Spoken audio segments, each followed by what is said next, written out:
السلام علیکم ورحمۃ اللہ وبرکاتہ۔ دوستو آج ہم ہماری دوسری کتاب کا لیسن نمبر 4 پڑھنے والے ہیں، خوش خوئی، جس کا نام ہے خوش خوئی مطلب اچھی عادت۔ تو ویڈیو شروع کرنے سے پہلے اگر آپ چینل پر نئے ہو تو ہماری چینل اسلامک بینر کو ابھی سبسکرائب کریں اور بیل آئیکن کو بھی پریس کر لیں تاکہ ہماری ہر نئی اپڈیٹس آپ تک پہنچتی رہے۔ تو چلیے شروع کرتے ہیں آج کا لیسن۔ نمبر 1، جس آدمی کی عادت، خصلت، طور طریق اچھا ہوتا ہے سب اس کی تعریف کرتے ہیں، جو اس سے ملتا ہے خوش ہوتا ہے۔ نئے الفاظ جو یہاں پر آ رہے ہیں وہ سب انشاءاللہ آپ کو اس کے ترجمہ پتہ چل جائے گا تھوڑی ہی دیر کے اندر، سب سے آخر میں، تو ویڈیو کو دیکھتے رہیے، کنٹینیو رکھیے ویڈیو کے اندر۔ نمبر 2، دنیا میں اس کے دشمن تھوڑے اور دوست بہت ہوتے ہیں، جب ضرورت پڑتی ہے تو بہت لوگ خوشی سے اس کی مدد کرتے ہیں۔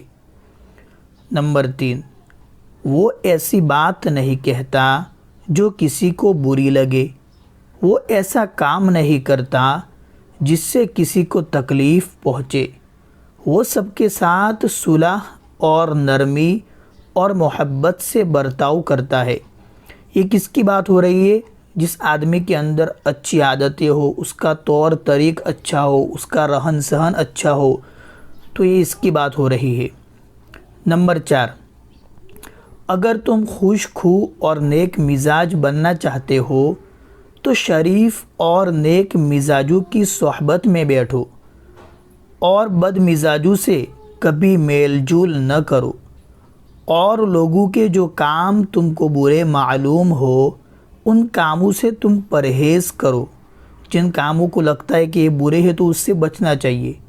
نمبر 5، اچھے آدمیوں کی صحبت سے تم کو یہ تمیز ہو جائے گی، تمیز مطلب فرق پڑ جائے گا، تم کو فرق معلوم ہو جائے گا کہ کون سا کام اچھا ہے کون سا برا، کون سی بات یقین کے لائق ہے کون سی نہیں، کہاں نرمی برتنی چاہیے اور کہاں سختی۔ اچھے آدمیوں کے پاس تم بیٹھنا شروع کرو گے تو یہ فرق تم کو آٹومیٹک پڑ جائے گا کہ کون سا کام اچھا ہے کون سا برا، کون سی بات یقین کرنے کے لائق ہے اور کون سی نہیں، کس باتوں پر ہمیں نرمی برتنی چاہیے اور کس باتوں پر سختی۔ تو یہ اچھے لوگوں کی صحبت میں بیٹھنا بہت ہی اچھی عادت ہے۔ نمبر 6، جب تم کو یہ شعور ہو جائے گا، شعور مطلب سمجھ، جب تم کو یہ شعور ہو جائے گا تو بے شک تم بھی خوش خو اور نیک دل آدمی بن سکو گے، اس وقت سب آدمی تمہاری عزت کریں گے۔ ہاں، جب تم کو یہ چیز پتہ چلے گی تو تم بھی اچھی عادت والے اور نیک دل آدمی بن سکو گے، اس وقت پھر تمہاری بھی عزت ہوگی۔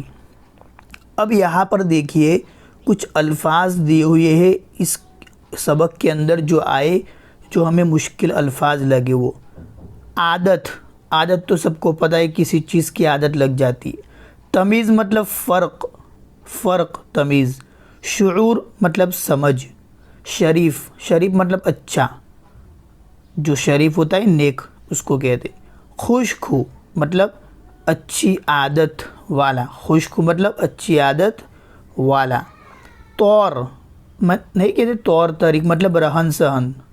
خصلت وہی عادت، خصلت کہتے ہیں عادت کو۔ صلح مطلب کسی دو آدمیوں کے بیچ میں صلح کروانا، مطلب میل جول کروانا۔ صحبت مطلب ساتھی، نہیں کہتے نیک لوگوں کی صحبت میں بیٹھو، مطلب نیک لوگوں کے پاس بیٹھو، ان کے ساتھی بنو۔ عزت تو عزت، وہ تو آپ کو پتہ ہے۔ تو دوستو یہ آج کا ہمارا سبق تھا، خوش خوئی۔ تو مجھے امید ہے کہ آپ کو ویڈیو پسند آیا ہوگا اور کچھ نہ کچھ آپ نے نیا سیکھا ہوگا۔ تو ویڈیو کو شیئر کرنا مت بھولیے اور اسی طرح ہماری چینل کے اندر بنے رہیے۔ السلام علیکم ورحمۃ اللہ وبرکاتہ۔